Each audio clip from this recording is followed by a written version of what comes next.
Hommage à Toni Morrison pour au moins deux raisons. Parce que moi qui vous parle, je suis spécialiste de la littérature américaine. Et depuis 20 ans, j'enseigne la littérature africaine-américaine.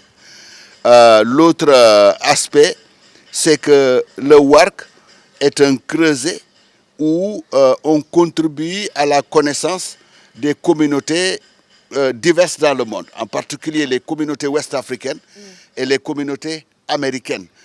La troisième raison, c'est qu'il y a de très fortes relations de coopération entre le WARC et l'ambassade des États-Unis.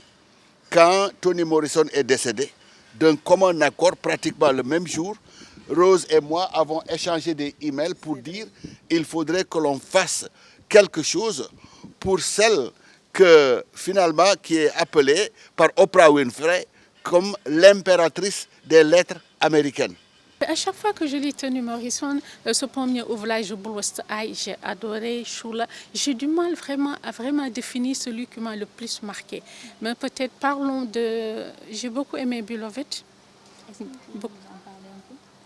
En fait, Beloved relate cette historiographie américaine qui parle de l'esclavage. Alors, Toni Morrison prend ici la perspective d'une femme noire et mère qui refuse que son enfant soit esclave comme elle et choisit de tuer son enfant au lieu qu'elle ait le même sort qu'elle.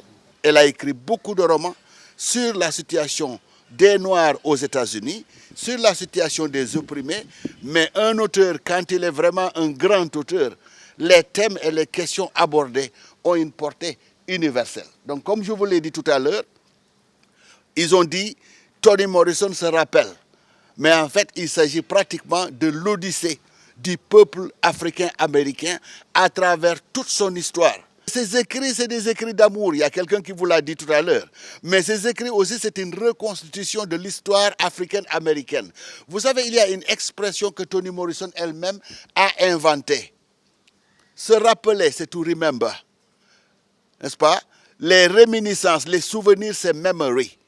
Mais elle, tout ça, elle englobe dans le verbe to rememory.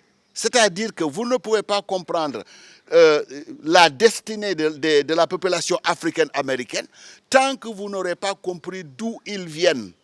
En général, les lecteurs ont du mal à comprendre que Toni Morrison elle-même, elle a dit qu'elle n'est pas féministe. Et selon ses propres termes, elle dit que je ne crois pas au patriarcat, mais je ne crois pas non plus au matriarcat. Donc selon Toni Morrison, le fait d'avoir des personnages qui sont femmes et noires, il faut comprendre que le fait d'être femme et noire en Amérique offre une perspective littéraire très intéressante. Il n'y a pas aussi sensible un être qu'une femme. Donc Toni Morrison, en prenant des personnages féminins, pourra parler de l'expérience maternelle, pourra parler de le fait d'être une petite fille, le fait d'être une épouse, le fait d'être une mère. Donc le fait d'être vraiment femme offre une perspective très variée pour Toni Morrison.